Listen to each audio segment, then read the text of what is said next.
Hi, it's Jen from Shabby Fabrics. I'm excited to introduce you to the Poinsettia in Pine Patchwork Block of the Month. Finally, a pieced block of the month that I know many of you have been asking for. A lot of what we've been doing lately with block of the month has been a lot of appliques, so this is for you. There's limited space available. This is the Poinsettia and Pine collection. There's limited fabric. We only have 480 spots in this program. These are going to fly out the door.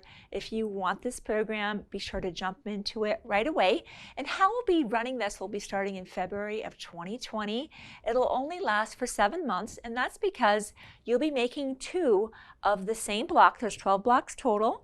2 of the same block, and then your final shipment will be your finishing kit, which will of course have your sashing, your cornerstones, inner border, outer border, and your binding. Backing is of course an option that you can add on. Again, that will be kind of various backings from the Poinsettia and Pine collection, again due to fabric availability, but it will be from that same collection, so it'll coordinate and look beautiful. Sometimes in patchwork programs people get a little bit nervous if they make a mistake, so we've put together something called an oops kit, and that just gives you a little bit of fabric, so there's a little bit of a security there, a little bit of an insurance policy. If you do make a mistake, don't worry, with your oops kit you'll be able to recut elements of the block and you'll be able to put your block together without any issue. Small pieces of the colored fabrics here, and because you're using so much of the white, we put a full fat quarter in your oops kit. So that's definitely something that you might want to consider if you just like that insurance policy, and then if you don't make any mistakes, hey, you've got the fabric left over to make a coordinating project. Now for those of you who want to know what do I need to buy to be able to make the quilt, if you don't have some of these products, I'll just go over these very quickly, and it's something you might want to just pick and choose what you need, or maybe you need them all. I like to piece with a 50 weight cotton, and this particular one I just used the white. This is our neutral set.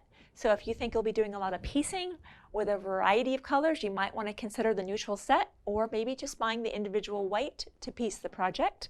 I tend to use my seam ripper. As much as I try to not have to use it, I tend to definitely use it, and so I definitely recommend a good one. And Clover is my favorite by far. It's sharp, it's light in my hand, and it's just very affordable, which I always appreciate. Of course, you're going to be needing pins. Anytime you're using precise patchwork, you're going to be wanting to pin your blocks and pin your rows of your blocks together for accurate piecing. And that's why I love the magnetic pin cushion and the Clover patchwork pins. They're sharp, they go into the fabric beautifully without disturbing it and unsettling it. And they also have a glass head, so if you touch those with your iron, they're not going to melt, which some of the less expensive pins are plastic and can melt onto your fabric. This quilt has a lot of half square triangles in it, and also some flying geese blocks. We have some tools here that we love when we're making our half square triangles. I love using the Fons and Porter. These are my 1/4" seam markers. And then for doing anything with here like your flying geese block, I love my corner clipper. We've done videos on these various things. These may be new to you. You'll be able to go back in our video series and watch that.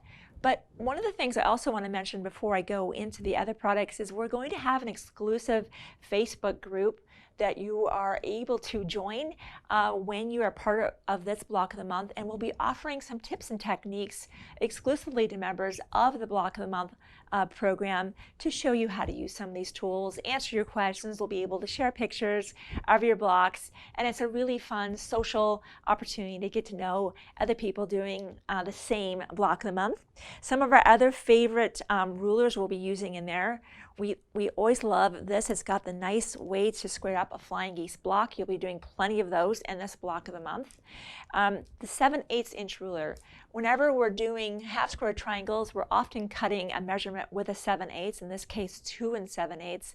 I love the 7/8 inch ruler because it makes it so easy to find 2 7/8 inch. It's clearly marked right there, 2 7/8. So when I have to cut something 2 7/8, I just lay that down and I already have that for that position, and I just make my cut.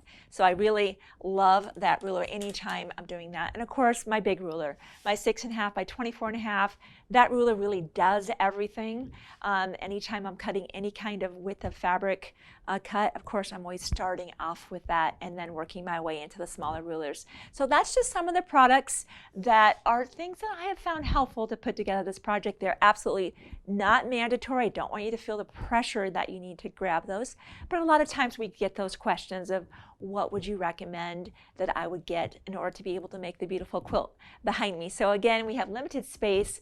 And if this just speaks to your heart, I think it's just a nice size. It's beautiful for the back of a couch, you know, and maybe even a small bed. So if this is one that you love, be sure to grab your spot, grab your Oops kit, and of course grab your backing. I know we're going to have a great time in the Poinsettia and Pine Patchwork Block of the Month.